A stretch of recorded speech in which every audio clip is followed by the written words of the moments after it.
Subscribe कीजिए defence squad channel को और बेल आइकन को दबाइए लेटेस्ट डिफेंस वीडियोस सबसे पहले देखने के लिए। हेलो डिफेंस लवर्स, इस एपिसोड में हम आपको एलएसी से जुड़े एक नए विवाद के बारे में क्विक अपडेट देने वाले हैं जो कि कल सोमवार 7 सितंबर को घटित हुआ है। So without wasting any time let's begin.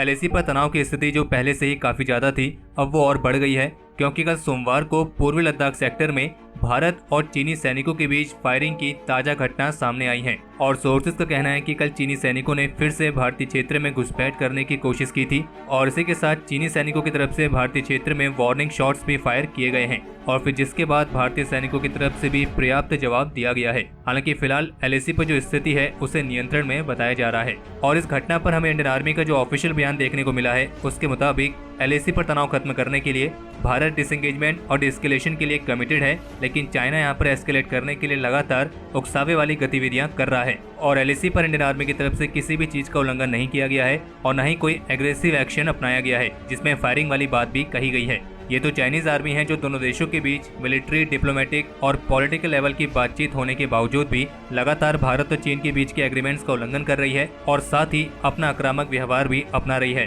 और 7 सितंबर 2020 को चाइनीज ट्रूप्स ने एलएसी पर मौजूद हमारी एक फॉरवर्ड पोजीशन के पास आने की कोशिश की है। हालांकि हमारे ट्रूप्स द्वारा उनकी कोशिश को नाकाम कर दिया गया है और इसी दौरान हमारे ट्रूप्स को भयभीत करने के लिए चाइनीज ट्रूप्स ने अपने कुछ राउंड्स हवा में फायर भी किए थे। हालांकि चीनी सैनिकों द्वारा इतने गंभीर उकसावे के बावजूद भी हमारे सैनिकों ने बड़े संयम से काम लिया है और काफी मैच्योर और रिस्पॉन्सिबल तरीके से इस स्थिति को संभाला है क्योंकि इंडियन आर्मी एलएसी पर शांति और स्थिरता कायम करने के लिए कमिटेड है। लेकिन आर्मी के स्टेटमेंट में ये भी कहा गया है कि हम कोई भी कीमत देकर अपने देश की अखंडता और संप्रभुता की रक्षा करने के लिए भी प्रतिबद्ध हैं। और जबकि चाइना की पीपल्स लिबरेशन आर्मी की वेस्टर्न थिएटर कमांड के प्रवक्ता ने ये आरोप लगाया है कि इंडियन आर्मी ने सोमवार को पैंगोंग लेक के दक्षिण में स्थित सेनपाओ माउंटेन के पास एक बार फिर से एलएसी को इलीगल तरीके से क्रॉस करने की कोशिश की थी। हालांकि फिलहाल अभी ये मालूम नहीं पड़ा है कि एग्जैक्टली ये विवाद किस जगह पर हुआ है और आर्मी के स्टेटमेंट में ये भी कंफर्म नहीं किया गया है कि चाइनीज आर्मी के वार्निंग शॉट्स के जवाब में किस तरह की कार्रवाई की गई है। और चाइना के स्टेट मीडिया,